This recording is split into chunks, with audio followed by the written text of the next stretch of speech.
Bismillahirrahmanirrahim. Assalamualaikum warahmatullahi wabarakatuh. Assalamualaikum warahmatullahi wabarakatuh. Terima kasih suaranya Bapak Ibu. Alhamdulillah. Semangat kita pada malam mubarakah, malam Jumat ini. Semoga kita diberikan puncak-puncak kesadaran sehingga kita mampu mengenali hakikat kehidupan yang kita jalani setiap hari ini. Orang yang memahami hakikat kehidupan, iblis tidak mempan lagi bekerja pada dirinya sendiri. Karena itu, marilah kita mohon kepada Allah Subhanahu wa Ta'ala, semoga kita terus dilindungi oleh godaan iblis, dan semoga satu persatu hijab tabir yang menghalangi kita dengan dirinya tersingkap, dan akhirnya kita mampu memahami rahasianya. Ala hadhihi niyyah wa ala kulli niyatin shalih. Al-Fatihah. A'udzu billahi minasyaitonir rajim. Bismillahirrahmanirrahim. Alhamdulillahi rabbil alamin, arrahmanir rahim, maliki yaumiddin. Iyyaka na'budu wa iyyaka nasta'in. Ihdinas siratal mustaqim. Siratal ladzina an'amta 'alaihim ghairil maghdubi 'alaihim waladdallin. Amin.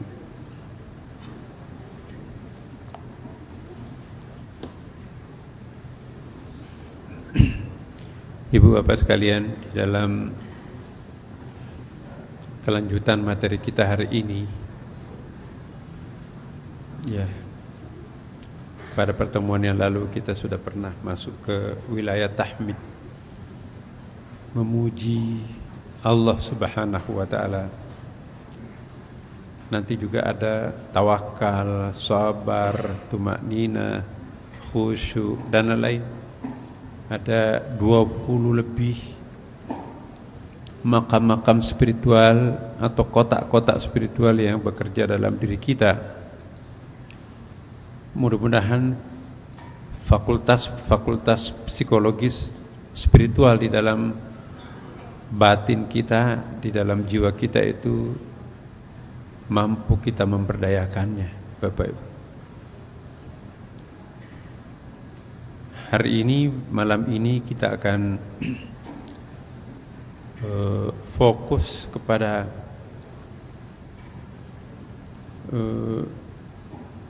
apa yang saya sering sebut dengan nuqtah. Ini belum pernah saya sampaikan di sini mungkin.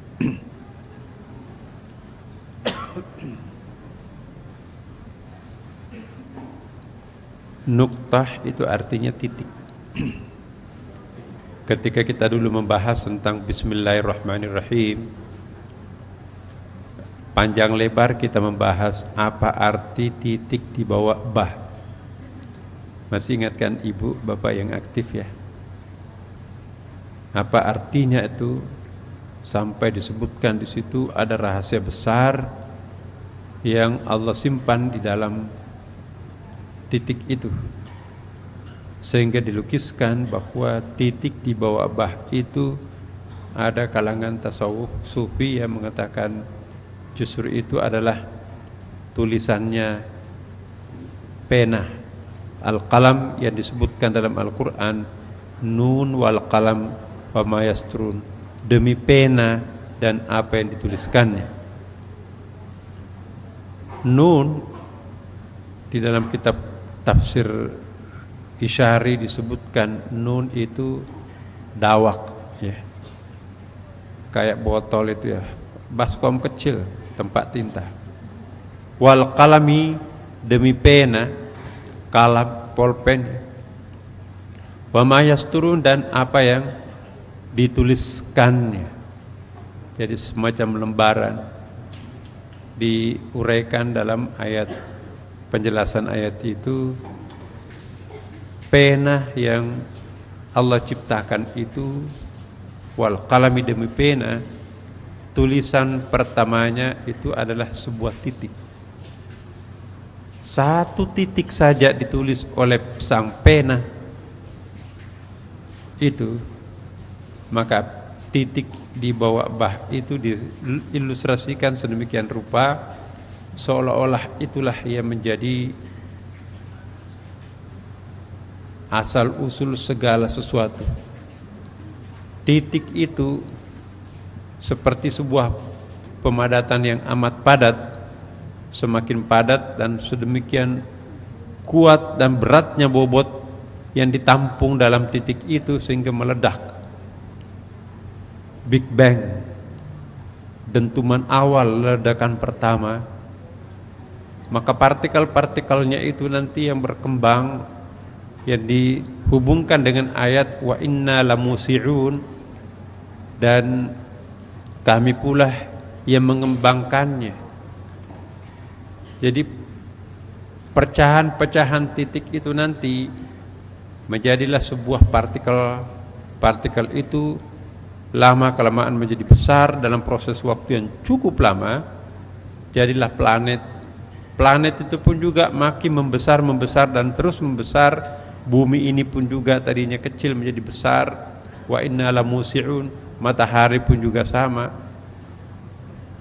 Benda-benda langit, partikel-partikel angkasa itu makin hari makin mengalami expanding universe, pembengkakan.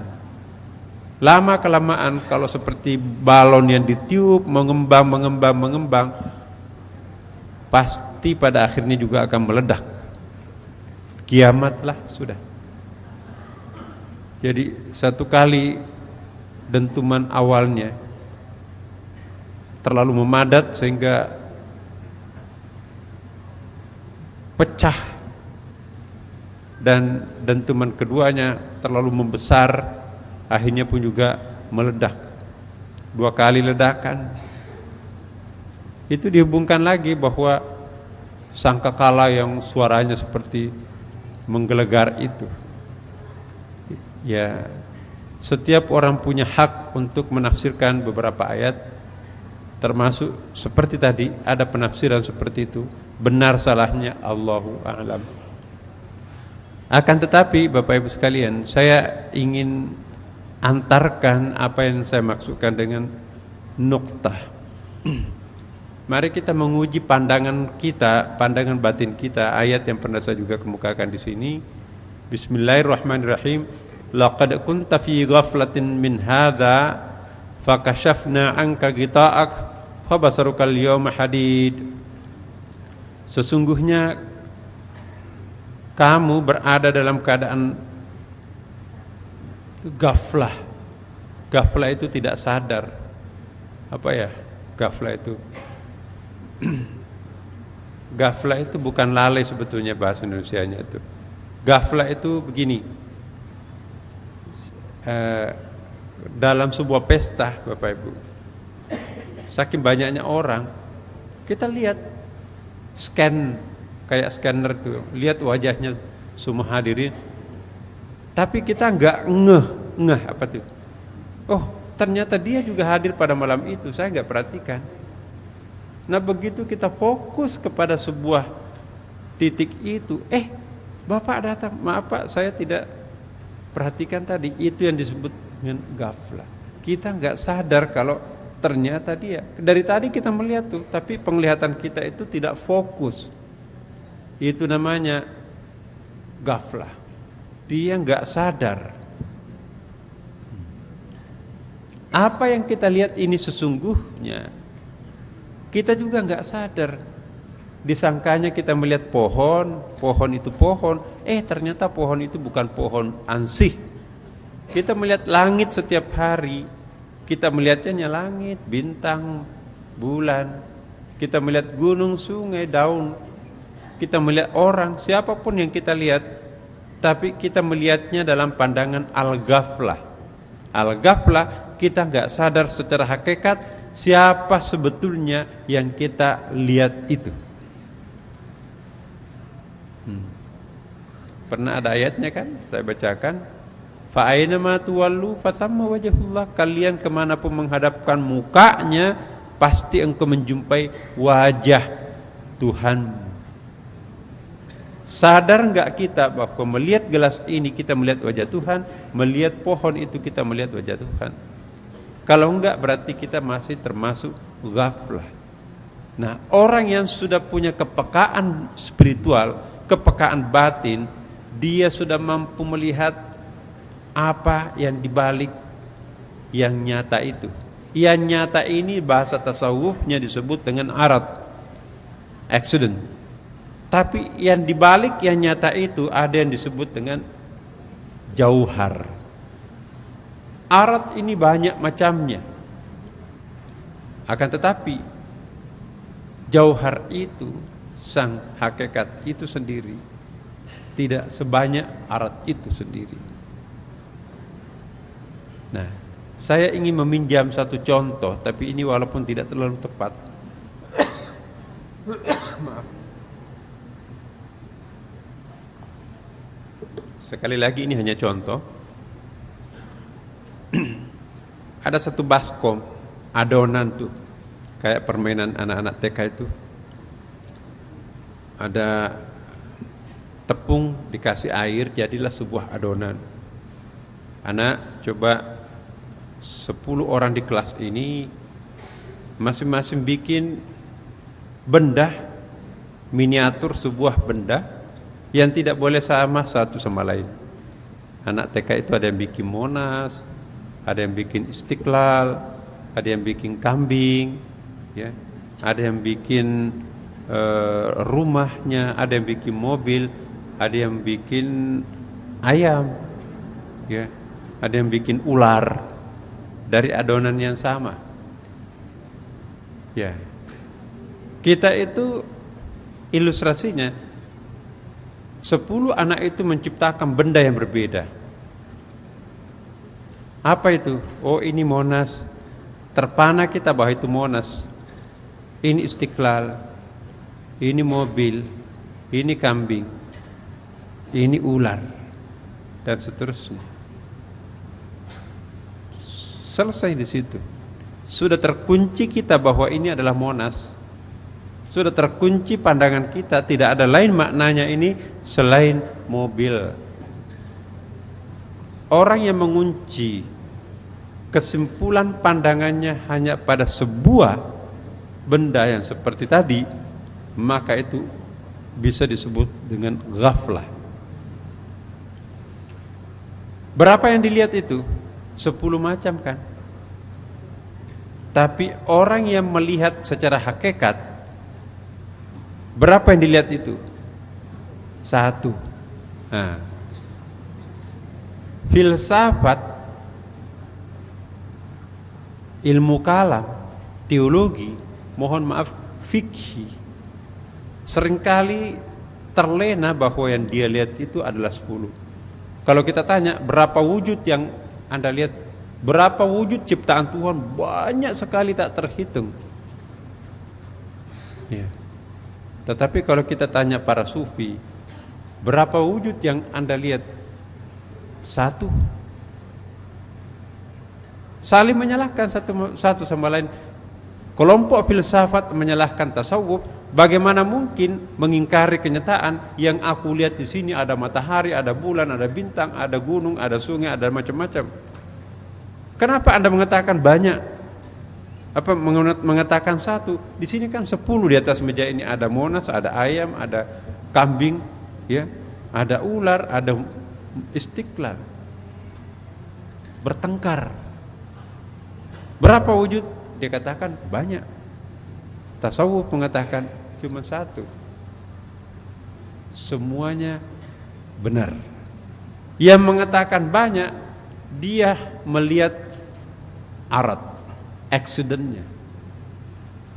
Tapi yang mengatakan 1 juga tidak salah, karena yang dia lihat itu adalah jauharnya, adonannya.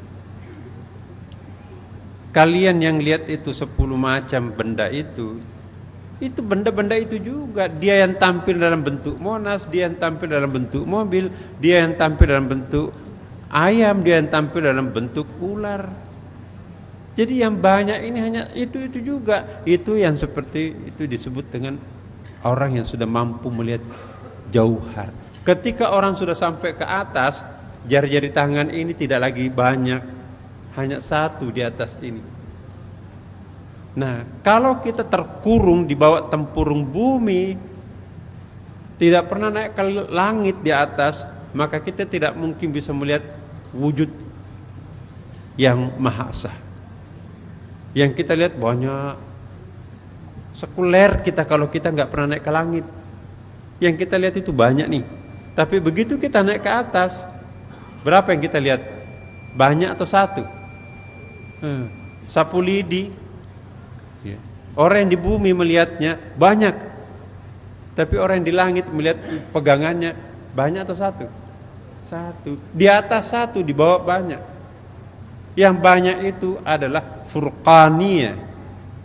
Yang satu itu adalah Qur'aniyah. Kita dengarkan dulu suara azan, Bapak Ibu sekalian. Mohon tidak meninggalkan dulu tempat ini karena ini penting. Saya khawatir difahami salah-salah. Ini saya akan sampai nanti penjelasan tentang nuktah. Mohon maaf. Mari kita menghayati, merenungkan ayat-ayat yang saya akan bacakan ini. Bismillahirrahmanirrahim. Afalam yasiru fil ard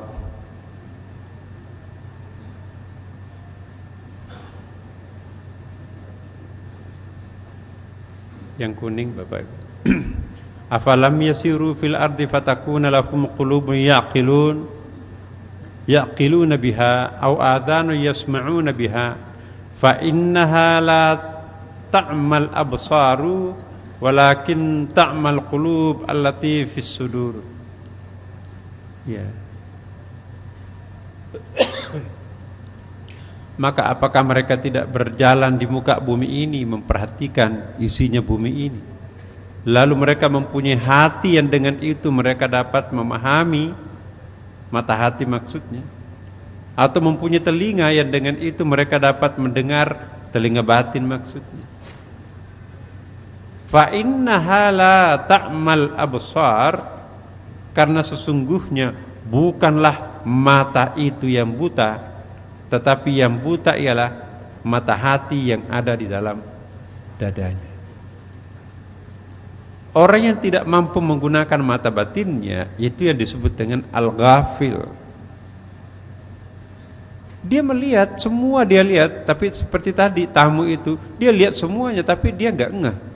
Dia nggak perhatikan kalau oh yang itu dia.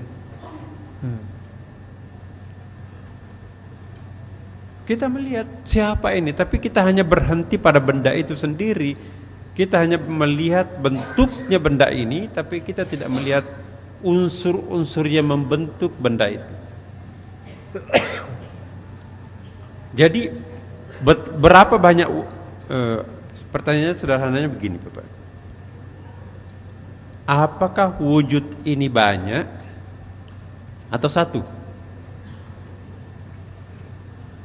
Mari kita jujur. Di dalam masjid ini betapa banyak benda. Tapi pertanyaannya, apakah berapa wujud Allah yang ciptakan Allah? Bagi kita banyak ya kan? Ada kipas, ada karpet, ada lampu, ada laki perempuan, ada tirai, ada laptop, ada meja, dan banyak sekali. Ya. Tapi kalau dirubah pertanyaannya, siapa sebetulnya? Atau apa yang tampil dalam bentuk kipas, karpet, meja, laptop, tirai, orang?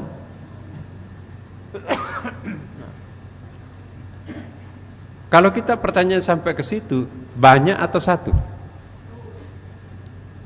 Berapa banyak yang dibikin anak TK tadi itu di atas meja? 10. Memang betul 1, 2, 3, 4, 5, 6, 7, 8, 9, 10 tidak salah. Tapi hakikatnya ada berapa benda di atas meja itu? 1. Ya. Adonan itu yang tampil dalam bentuk Monas, adonan yang sama juga membentuk mobil, adonan yang sama juga membentuk ular dan seterusnya. Berarti yang banyak itu siapa? Dia juga.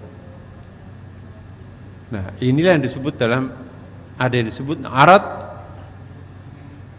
Apa itu arad? Bahasa Inggrisnya itu accident. Accident ini bukan kecelakaan ya, tapi efeknya. Yang satu itu melahirkan efek bermacam-macam. Ya. Nah, kita nggak ngeh bahwa yang kita lihat itu siapa. Nah, inilah tujuan kita belajar tasawuf. Bagaimana menyederhanakan yang tadinya banyak itu menjadi hanya satu, sampai kepada puncaknya sesungguhnya Dia. Qul huwallahu ahad, Allahus samad. Tapi nanti jangan disimpulkan bahwa kalau begitu wahdatul wujud atau wahdatus syuhud, penyatuan dari apa yang ada. Sayang sekali, saya ingin rasanya menggambar-gambar di sini, tapi mungkin kesempatan akan datang. Bisa sih komputer ini juga ya, tapi itu sederhananya. Tapi poin ini bukan itu yang saya akan urai di sini, karena itu sangat dalam, sangat jauh. Tapi saya akan menggunakan ini untuk menjelaskan apa yang disebut dengan nukta yang saya sampaikan tadi. Ada ayat berikutnya. Hal yastawil a'ma wal basiru afala tatafakkarun. Apakah sama orang-orang yang buta dengan orang-orang yang melihat? Maka apakah kamu tidak memikirkannya? Jadi kita di sini ada orang melek, ada orang buta, sekalipun mata kita melihat. Allah juga bertanya dalam ayat lain, hal yastawil ladzina ya'lamun wal ladzina la ya'lamun? Apakah sama orang yang memahami ma'rifah atau tidak? Nabi juga pernah menegaskan, coba lihat itu umatku salat itu sama-sama bacaannya, sama-sama gerakannya, tetapi salatnya antara bumi dan langit. Ada salatnya bumi, ada salatnya langit. Yang membedakannya apa? Pemaknaan hakikatnya itu tadi. Ada salatnya orang ghaflah, ada yang salatnya orang zakir.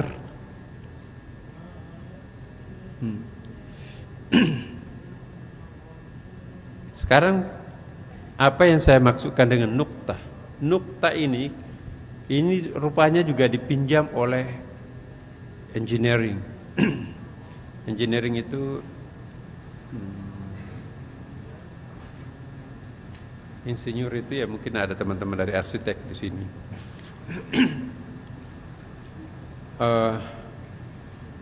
Rumah kita RSS. Apa itu? Sangat-sangat sederhana kan? Tapi bagaimana menciptakan rumah kecil itu terkesan luas? Itu ada tekniknya. Bagaimana rumah kita yang sangat sederhana itu,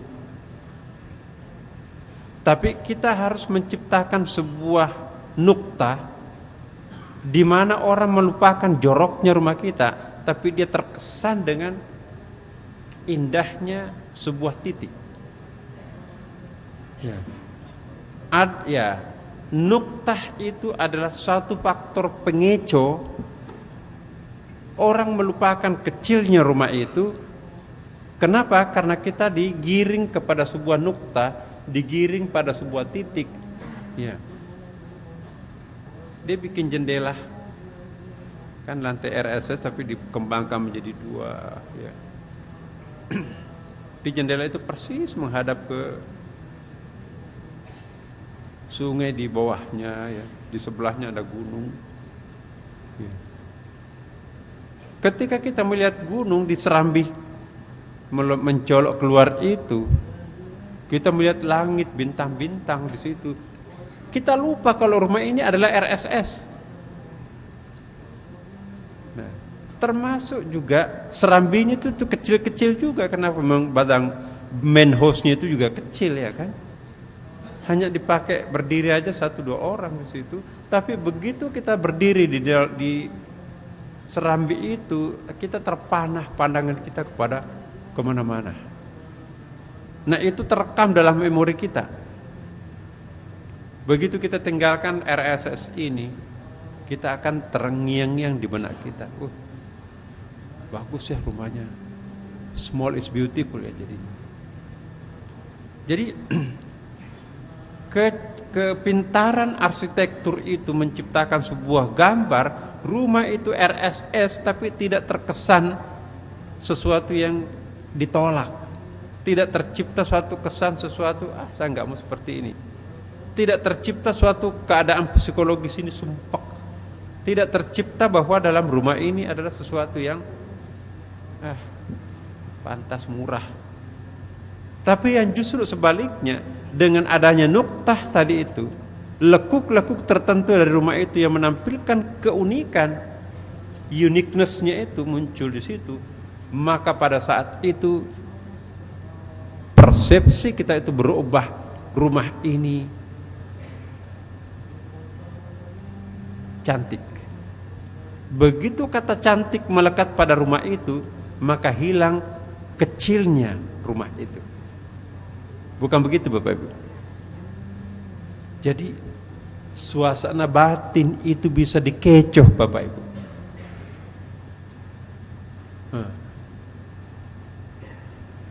Rumah jorok, rumah bau segala macam tuh.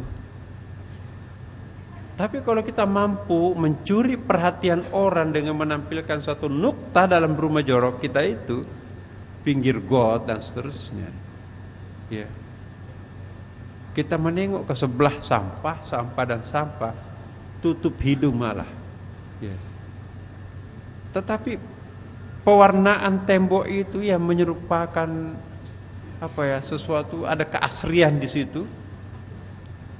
Orang terpana perhatiannya, ya. Mungkin ada lukisan yang sangat indah ditayangkan di situ, di rumah kecil yang sumpek itu, maka itu berhenti. Orang lupa kalau ini rumah ini sumpek. Kenapa? Dia terpana pada sebuah lukisan pemandangan yang padi menguning, ada gunung di situ, ada matahari di situ. Imajinasinya orang itu seperti menyaksikan masa lampau yang belum ada polusi, penduduknya masih kurang, belum ada yang kapling-kapling tanah, ya, ada burung berterbangan. Jadi kemampuan yang punya rumah itu menampilkan pemandangan di sudut dinding yang kumuh, yang bau tadi itu, ketika orang terpana pandangannya kepada indahnya sebuah gambar, lukisan pemandangan, lupa kita mencium bau itu, lupa mata kita melihat bahwa ini adalah jorok, dan lupa kalau kita mengatakan ini tadinya kan gang-gang lorong, masuk lorong di dalam lorong, hilang. Image lorong masuk lorong hilang. Image bau itu hilang. Image rumah itu kecil hilang. Kenapa? Terkecoh kita oleh sebuah nuktah. Bisa difahami Bapak Ibu? Sering kan begitu kan? Nah, ketika kita mengatakan small is beautiful, maka pada saat itu bukan kita benci yang kecil itu, lantas bukan kita memuja yang besar itu. Sekalipun rumah itu besar Bapak Ibu, saya ulangi, sekalipun rumah itu besar, banyak kamarnya, parkirnya luas, tapi kalau kita tidak mampu menciptakan nuktah di dalam rumah besar itu, maka kalau kita sudah lihat satu kali, ngapain ke situ lagi? Kita kan sudah lihat. Ayo kita ke Megamendung yuk. Kemana itu? Taman Bunga, itu juga sudahlah kita lihat. Ya. Nuktah ini sangat penting. Sekarang bagaimana menciptakan nuktah spiritual ini? Tadi itu kan nuktah materi. Ya. Nuktah spiritual itu kita mampu menghadirkan sebuah titik spiritual. Rumah kita kecil mungil seperti itu, tetapi kita menciptakan sebuah nuktah. Geser sedikit lemarinya, sebatas lebarnya sajadah, ya. Geser sedikit kursi tamunya, supaya nanti itu bisa duduk kita di belakangnya. Jangan beli kursi yang besar-besar, kamar tamunya sempit. Kita bikin, ya, ada nukta yang kita akan ciptakan di situ. Akhirnya terjadilah apa yang disebut dengan zawiyah. Zawiyah itu adalah lebih kecil daripada mihrab. Kalau mihrab itu mungkin masih bisa 2-3 orang, tapi kalau zawiyah itu di dalam kamar kita, maaf kalau rumah bapak ibu besar, di kamar itu kan pasti kamarnya juga lebar. Kenapa? Karena ada ruang tamu, ada musallahnya. Kadang-kadang sholat tahajud itu kita tidak lakukan di musallah, di seberang tembok. Biasanya kan kita mencari sholat tahajud itu di samping ranjang, ya. Entah takut keluar atau bagaimana. Tapi itu bukan musala untuk umum. Itulah zawiyah. Kemanapun kita pergi, kita selalu teringat rasanya kok di tempat lain tidak ada satu tempat yang secepat doa itu melejit ke atas selain nuktah di rumahku. Hotel bintang 5 di Jakarta, ini kuncinya Pak, 3 hari kita pakai di situ. Enggak. Di sini enggak ada nuktahnya. Salat tahajud di hotel, kemarin malam dipakai orang berzina, mau dipakai sujud, nuktahnya enggak kuat. Dia teringat rumahku, baiti jannati. Di situ ada lubang langit persis di samping lemari aku. Begitu masuk kakinya di sajadah, di situ ada tasbih tua, ada mushaf Quran warisan dari ibunya, ada dudukan Quran kayu jati yang tempo dulu.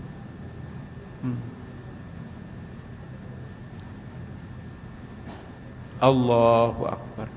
Nangis dia di atas sajadah malam itu.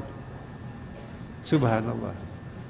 Nah, kalau kita mampu menciptakan nukta di dalam rumah, di dalam kamar, kemanapun kita akan pergi, maka sebesar apapun rumahnya orang lain, ada distinctiveness-nya, ada unsur ke uniqueness-nya itu. Ada kekhususannya lah rumah itu. Ya. Jadi itu contoh nuktah spiritual. Kalau arsitek itu nuktahnya itu seperti itu. Sebetulnya kalau kita mau belajar ilmu feng shui-nya Cina itu ya, mungkin juga ada apa ya, spiritual places-nya itu. Karena kalau kita akan lihat dalam hadis ya, Masjid Madinah itu luasnya minta ampun, nomor 2 terluas setelah Masjid Haram. Tapi kenapa orang rebutan di karpet putih itu? Karena itu namanya Raudhah min Riyadil Jannah. Barang siapa yang salat di tempat itu dijanjikan surga. Kenapa kita berebutan di situ?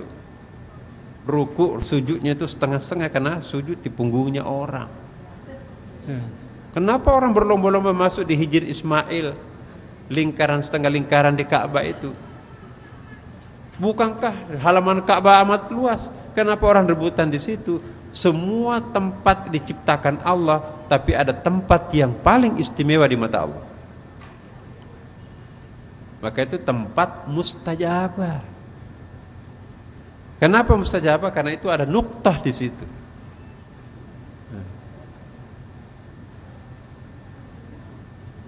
Ada nuktah. Semua waktu itu ciptaan Allah, tapi kok kenapa kalau Lailatul Qadar khairum min alfi syahr, lebih mulia daripada ribuan bulan? Ya pakai kalkulator hitung, kalau umurnya 70 tahun sudah sekian kali mendapatkan bulan Ramadan, pahala sholatnya itu berapa? Itu mungkin sudah ratusan ribu, bahkan bisa jutaan kalau orang panjang umur itu kan.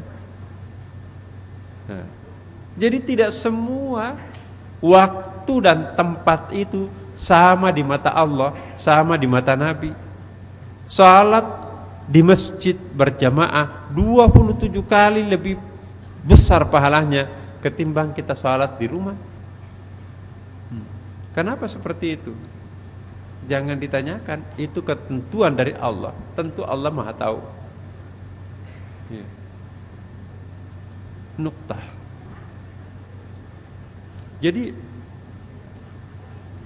orang yang mampu menciptakan nuktah di rumahnya itu pasti sejelek apapun rumahnya dia akan merasakan seperti perasaan Nabi, baiti jannati, rumahku surgaku. Bagaimana rumahnya Nabi? Istana enggak? Dalam hadis sahih itu kalau pagi-pagi punggungnya, belakangnya Rasulullah itu ketika kelihatan bekas tikarnya, pasti enggak ada kasur empuk di situ. Tapi kok kenapa Nabi mengatakan baiti jannati, rumahku surgaku? Rumah itu nuktah baginya. Mohon maaf, di sini ibu ada kan langganan, saya perhatikan itu. Pokoknya sajadahnya di tempat ini, nggak boleh ada yang ngambil tempatnya. Nuktahnya ibu di situ. Sahabat itu bertengkar, memperebutkan saf pertama itu. Karena ada seandainya orang tahu pahalanya saf pertama bagi laki-laki, berebutan orang untuk mencari saf pertama. Kita, Pak Imam berkali-kali, ayo isi yang depan kosong, isi yang depan kosong, nggak ada yang mau ke depan. Padahal Rasulullah mengatakan, seandainya orang tahu rahasianya saf terdepan, berebutan orang untuk memperebutkan saf pertama. Ayo imam, yuk imam. Nggak ada yang berani jadi imam. Kata Rasulullah, seandainya orang tahu pahalanya orang menjadi imam, rebutan orang untuk menjadi imam. Tapi nanti jangan rebutan jadi imam, Pak Ustadz Amin. Masya Allah Bapak Ibu. Jadi ini nuktah. Nuktah itu artinya kemampuan kita untuk memasang, menancapkan, ya, apa namanya itu ya, patok-patok spiritual di dalam sudut-sudut tempat kita yang tertentu. Iya. Jangan suka ganti-ganti tempat sholat di rumah Bapak Ibu. Sholat asarnya di meja makan sampingnya, sholat maghribnya di ruang tamu, sholat isyanya di kamar, sholat subuhnya di belakang lagi. Nah, permanenkanlah sajadahnya di sebuah titik. Jangan pernah menginjak sepatu, jangan ada najis di situ bertengger. Dan di situ hanya benda-benda spiritual yang bisa masuk dalam zawiyah itu. Ingat kisah Maryam, surah Maryam di situ kan ada zawiyahnya kan. Sampai Nabi Zakaria itu terkaget-kaget itu. Anak laki hada, kok kenapa banyak sekali makanan di sini? Buah-buah musim panas muncul padahal musim dingin. Buah-buah musim dingin tapi musim panas. Sementara dianya nggak pernah keluar, kaget kan di situ.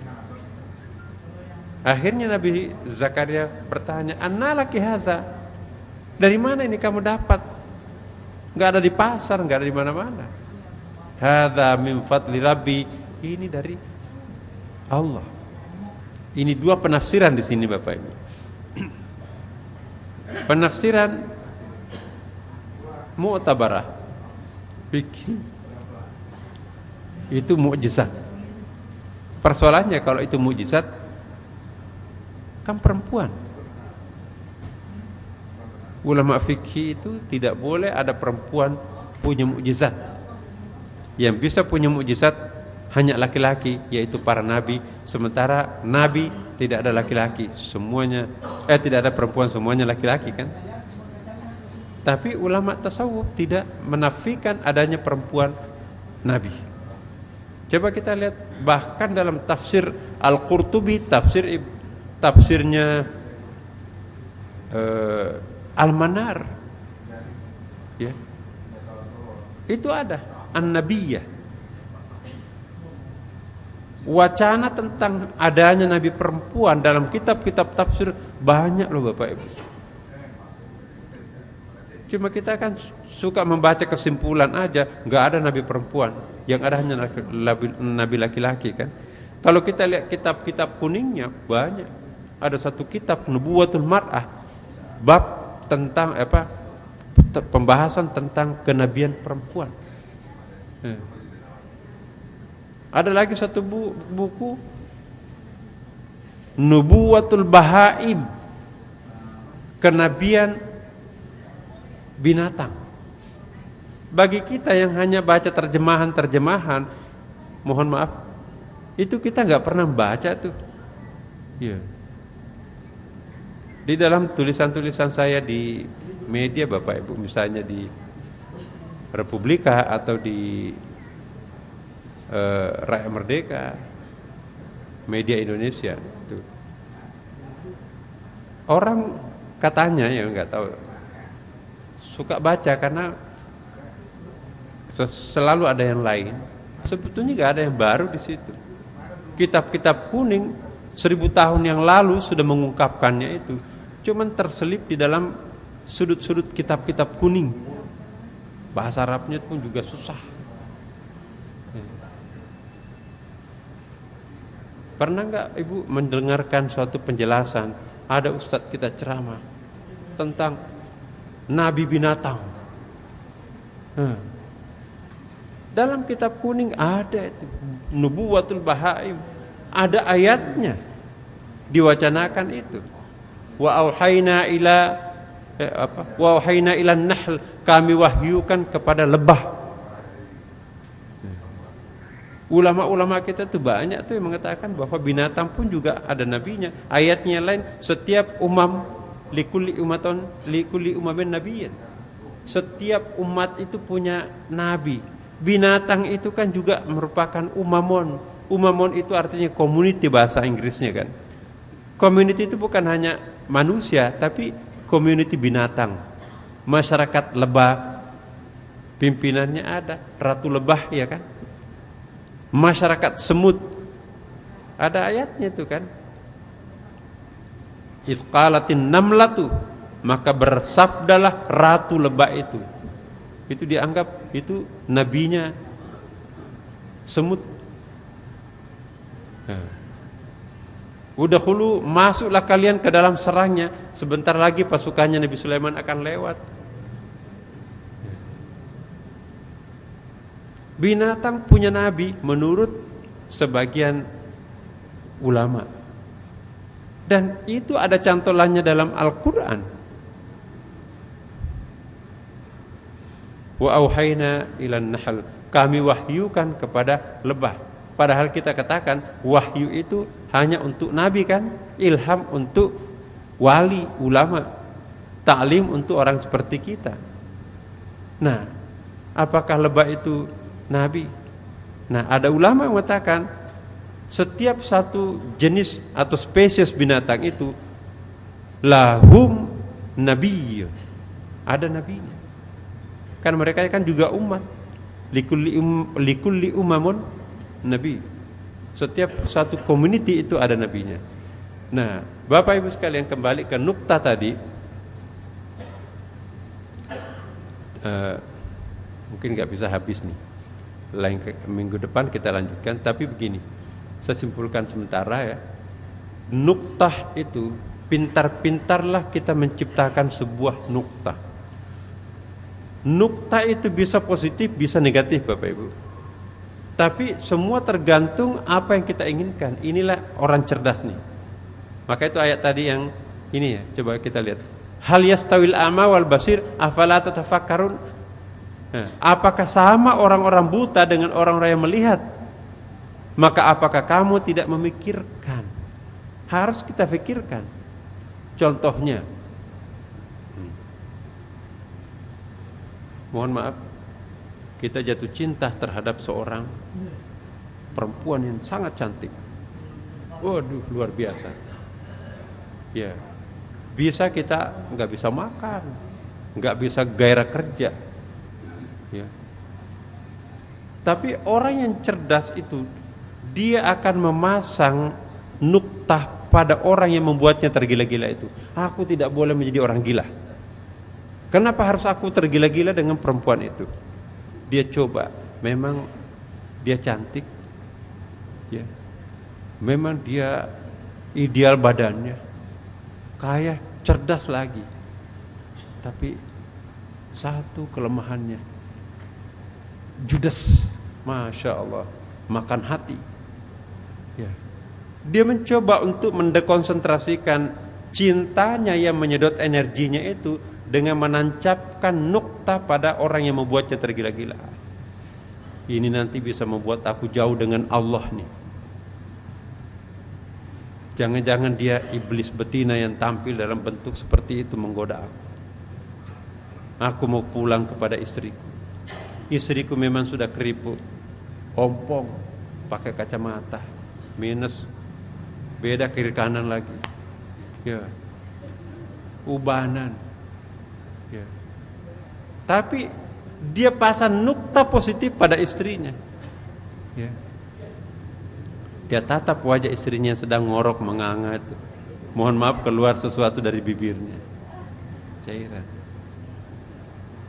Memang engkau adalah keriput, ubanan, ompong. Ya. Tapi engkau telah menghadiahkan aku 5 anak-anak soleh dan salehah. Ya.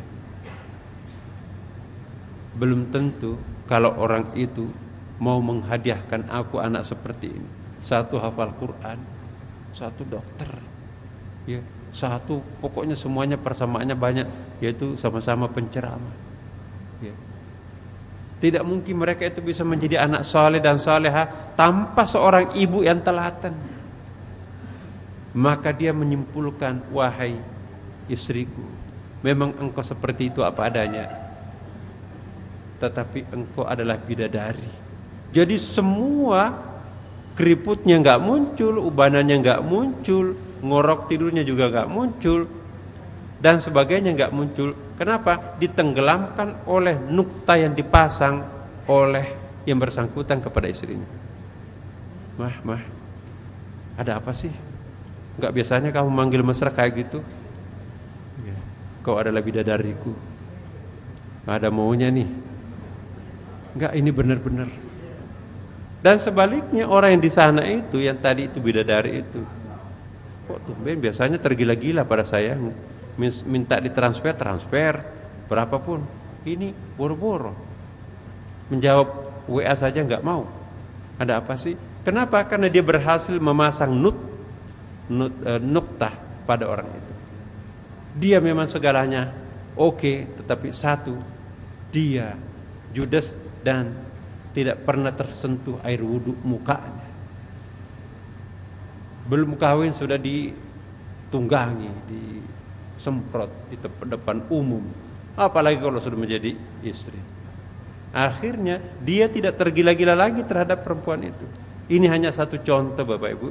Demikian ibu-ibu juga bisa memasang seperti itu.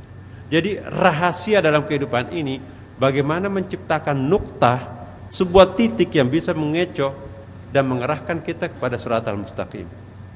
Ini seni dalam menjalani kehidupan Bapak.